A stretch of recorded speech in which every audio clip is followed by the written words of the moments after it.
Hey folks, Cooley back at you with another one of your emails about high-tech cars and modern driving. Steve B., Attleboro, Massachusetts says, I've been researching the new 2020 Subi Legacy, and many options are part of a bundle with factory onboard navigation.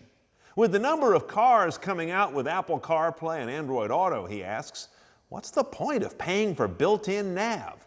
Steve, you're on to one of the most contentious things that people ask me about when they're buying a new car. Aside from which one to buy itself, the whole navigation option is really contentious stuff. Many people say, I don't want to pay for that, either a la carte at around $2,000 or as part of a multi-$1,000 package, as you mentioned, where you can't escape the nav.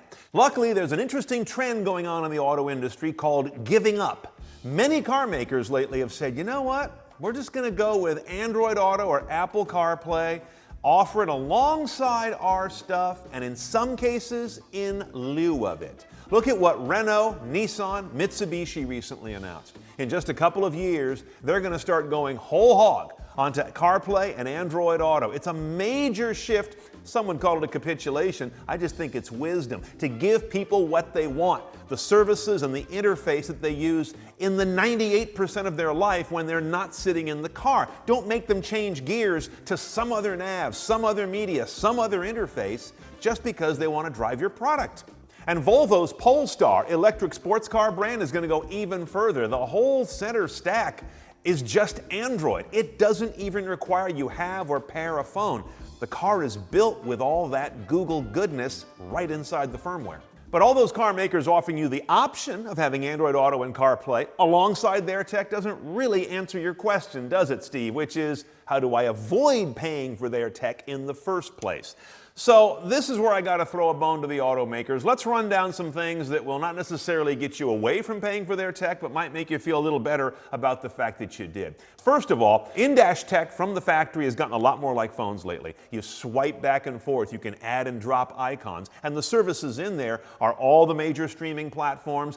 Even look at what Ford is doing, offering Waze in their sync head units without CarPlay or Android Auto. So they're really integrating at the core level. Voice command in cars has gotten quite a bit better. Let's say now it's only about a year or two behind what's on your phone, not 5.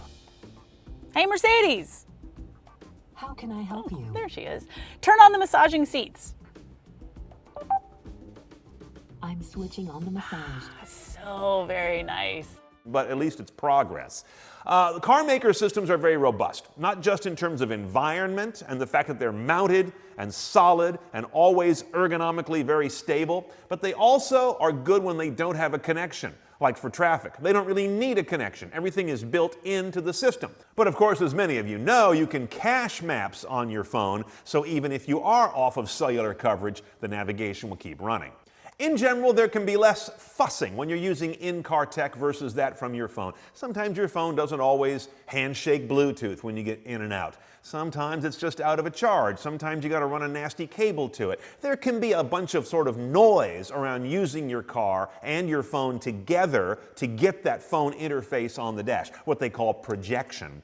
And then you've got full car integration that factory systems do, which phones really can't. This is the idea that, let's say, when you're getting low on gas, your nav system could automatically start to populate nearby gas stations. Your phone can't do that. Or in some German cars, the adaptive cruise control will actually operate the powertrain in a way that is anticipating what's coming in the terrain ahead. That's a sophisticated blend of powertrain, mapping, sensors, and more. So you've got a deeper integration with a car maker's system that your phone's just not going to do. That's not really what it's aimed at. Bottom line is, don't look for car makers to abandon their own tech en masse, even though we're seeing progress toward at least a détente. There's too much money to be made. These systems are pretty profitable. They love to bundle them with other things that you won't live without, so they can kind of force you to buy them. And their dealers like the fact that if you want a map update, you're going to come back to the dealer in many cases to get it, in many cases pay for it, even though your phone does it more often and for free.